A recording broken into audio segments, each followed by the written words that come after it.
Olá pessoal, sou o professor Francisco Brown Neto e estou trazendo para vocês algumas dicas sobre história moderna, né? Trabalhando a questão da transição do feudalismo para o capitalismo ou a transição, né, da Idade Média para a Idade Moderna. Então, né, é um aspecto importante, né? Por quê?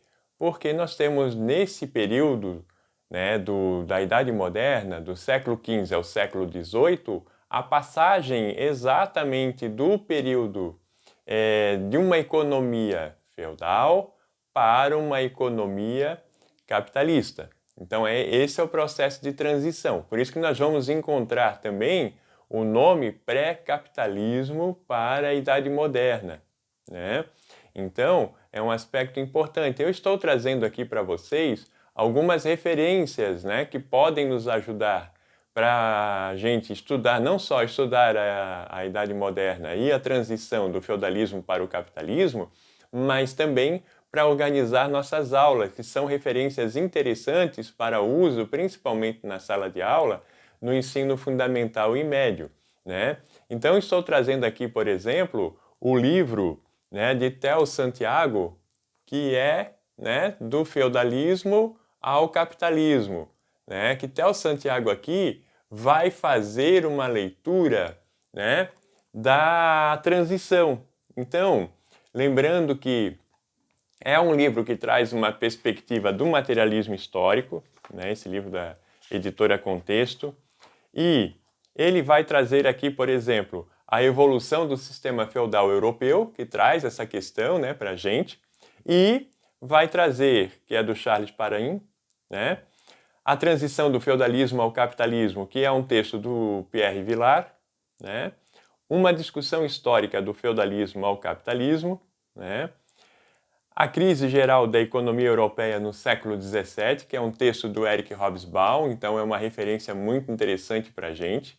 Tá? A crise geral do século XVII, né? Então traz aí um contexto dessa passagem, né? Por quê? Porque a Idade Moderna é um período de transição. Então, ela é importante para a gente entender esse processo. Então, aqui a gente tem uma leitura, né, ligada ao materialismo histórico, né, uma perspectiva mais ligada ao marxismo, mas que é muito interessante para a gente entender essa passagem, sobretudo a partir do ponto de vista da economia, dessa transição, porque nós temos a transição de um sistema econômico nesse processo, não? Nós temos a transição de uma economia feudal para uma economia capitalista. Então é esse o contexto, né? Outro livro interessante, História Moderna através de textos. Também é um livro muito interessante e um livro interessante para você usar, né, na sala de aula. Aqui tem textos muito interessantes para você usar na sala de aula com os seus alunos, então vale muito a pena, né? Que é um texto aqui organizado, né, por Adhemar de Marx, também com uma perspectiva do materialismo histórico, né?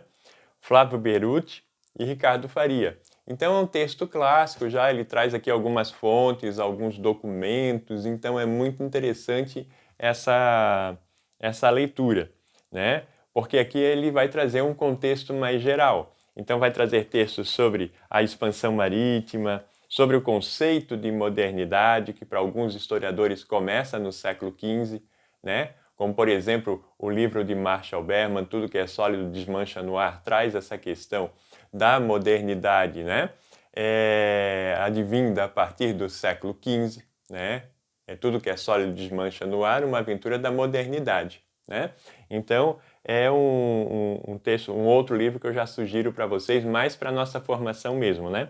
E a crise geral do feudalismo, a transição do feudalismo ao capitalismo, a questão da acumulação, da expropriação, né? Textos aqui sobre o Estado absolutista, né? Então ele traz um contexto bem geral. A questão das mentalidades e do cotidiano, que é uma perspectiva da Escola dos Análises, né? Também traz essa questão, né? Ainda que ele seja uma perspectiva do materialismo histórico, mas traz essas questões que são fundamentais, né? E mais um livro que eu sugiro a vocês é o livro de Léo Huberman, né? Que é o livro